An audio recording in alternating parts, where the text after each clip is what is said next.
आज हम कोई कहानी नहीं बल्कि एक केस फाइल खोलने जा रहे हैं। Case file number 1226/7।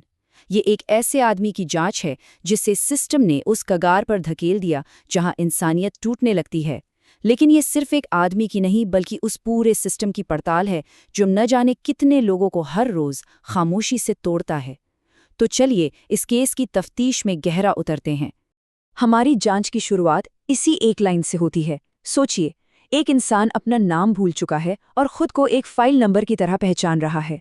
ये सिर्फ एक वाक्य नहीं है, ये इस बात का सबसे बड़ा सबूत है कि सिस्टम इंसान से उसकी पहचान कैसे छीन लेता है। जब किसी का दर्द, उसकी जिंदगी, सब कुछ बस एक नंबर बनकर रह जाए, तो समझ लीजिए कि उस सिस्टम की आत्मा मर चुकी है।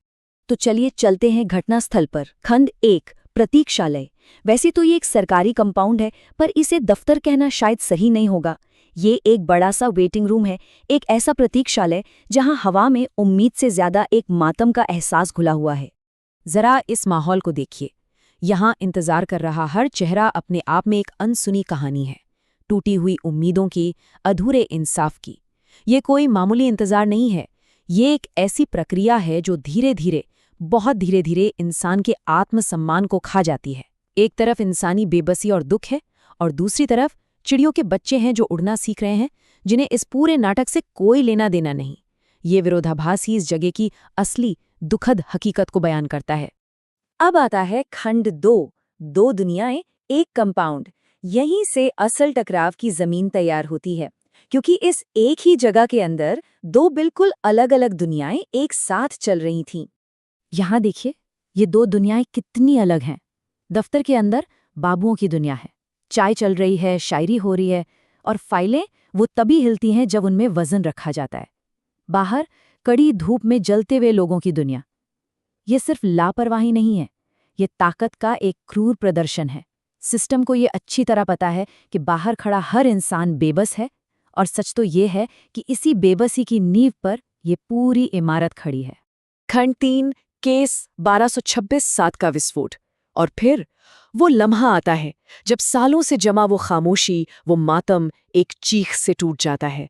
हमारा केस सब्जेक्ट यानी फाइल नंबर 1226/7 ये फैसला कर लेता है कि अब और इंतजार नहीं होगा। इस पूरे हंगामे की वजह क्या थी? वजह बहुत सीधी सी लेकिन दिल दुखाने वाली है। 2 साल। सोचिए, पूरे 2 साल से एक अर्जी 2 कमरों के बीच का सफर भी पूरा नहीं कर पाई थी। ये सिर्फ समय की बर्बादी नहीं है, ये उस सिस्टम की नाकामी का जीता जागता सबूत है जो अपना सबसे मामूली काम करने में भी फेल हो जाता है। और ये थी विद्रोह की पहली आवाज। यहाँ वो आदमी सिर्फ देरी की शिकायत नहीं कर रहा है, वो कह रहा है कि सरकार का वक्त तो कभी खत्म नहीं होगा, लेकिन उसकी जिंदगी तो खत्म हो रही है। ये ब्यूरोक्रेसी उसकी जिंदगी के दिन चुरा रही है, और अब वो और चुप नहीं बैठेगा। वो इस लड़ाई में अकेला नहीं है, वो अपने तबाह हो चुके परिवार को भी साथ लाया है। लेकिन देखिए, वो उन्हें लाचार या पीड़ित की तरह नहीं पेश करता। नहीं, अपने इस विद्रोह में उसने अपने परिवार को बादशाह का दर्जा दे दिया है। ये एक तरह से सिस्टम की आंखों में आंखें डालकर अपनी और अपने परिवार की इज्जत वापस लेने की कोशिश है। और यहीं पर वो एक बहुत बड़ा कदम उठाता है। जब सिस्टम उसे एक नंबर बनाकर बेइज्जत करता है, तो वो खुद को परमात्मा का कुत्ता घोषित कर देता है। ये सिर्फ गुस्सा नहीं है, ये एक गहरी सोच है। वो कह रहा है कि अगर इस सिस्टम में इंसान होने का मतलब चुपचाप जुल्म सहना है, तो उसे ऐसा इंसान बनना ही नहीं। इससे अच्छा तो वो न्याय के लिए भौंकने वाला एक जीव बन जाए। ये उसके तर्क का सार है। वो बाबुओं और अपने बीच एक साफ लकीर खींच देता है। वो कहता है कि वफादार तो तुम भी हो, लेकिन तुम्हारी वफादारी एक बहरी, अंधी सरकार के लिए है, और मेरी वफादारी वो न्याय के लिए है, परमात्मा के लिए है। इस एक वाक्य के साथ वो नैतिक तौर पर खुद को उन सब से कहीं ऊपर खड़ा कर लेता है। अब वो ब्यूरोक्रेसी के सबसे बड़े हथियार पर हमला करता है, उसकी भाषा पर। शायद, तकरीबन, देखते हैं। वो कहता है कि ये सिर्फ शब्द नहीं है, ये टाल मटोल करने और जिम्मेदारी से बचने के बहाने हैं। वो इन खोखले शब्दों के सामने अपनी कठोर हकीकत को खड़ा कर देता है: भूख, बीमारी और मौत। खंड 4, बेशर्मी का फैसला। अब ये टकराव अपने चरम पर पहुंच चुका है। और तभी सबसे बड़ा अफसर, कमिश्नर, बाहर आता है और कहानी एक हैरान करने वाला मोड़ लेती है। और फिर देखिए क्या होता है। जो काम 2 साल से नामुमकिन लग रहा था, वो हंगामा करने पर सिर्फ 30 मिनट में हो जाता है। 30 मिनट? इससे क्या साबित होता है? यही कि सिस्टम के पास क्षमता की कोई कमी नहीं है। कमी है तो बस नियत की, इच्छा शक्ति की। और ये है उसका आखिरी फैसला। अपनी जीत के बाद वो कोई बड़ी बड़ी बातें नहीं करता। वो बाहर इंतजार कर रही भीड़ को एक कड़वा लेकिन खरा सच बताता है। उसने ये सीखा है कि इस सिस्टम में शराफत और सब्र की कोई कीमत नहीं। यहाँ अगर इंसाफ चाहिए तो बेहया यानी बेशरम बनना पड़ता है।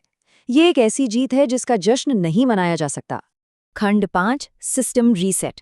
लेकिन क्या एक आदमी के चिल्लाने से, एक घटना से वाकई में कुछ बदला? चलिए देखते हैं कि इस हंगामे के बाद क्या हुआ। कुछ नहीं बदला। शोर थम गया और वो मातम भरा सन्नाटा वापस लौट आया। सब कुछ बिल्कुल पहले जैसा हो गया। ये दिखाता है कि सिस्टम में खुद को बदलने की ताकत नहीं है। वो बस कुछ देर के लिए हिलता है और फिर अपनी पुरानी जड़ हालत में लौट आता है। उस आदमी की जीत सिर्फ उसकी अपनी थी, बाकी लोगों के लिए इंतजार अभी भी जारी था। तो ये केस फाइल हमें इसी एक बड़े और ज़रूरी सवाल के साथ छोड़ जाती है। ये घटना पूछती है कि एक सभ्य समाज में न्याय पाने का रास्ता क्या होना चाहिए, सब्र और शराफत या गुस्सा और बेशर्मी? अगर सिस्टम सिर्फ चिल्लाने वालों की ही सुनता है तो फिर वो उन लोगों को क्या संदेश दे रहा है जो खामोशी से अपनी बारी का इंतजार कर रहे हैं? ये सवाल सिर्फ इस केस का नहीं बल्कि हर उस नागरिक का है जो आज भी इंसाफ के लिए सरकारी दफ्तरों के बाहर खड़ा है।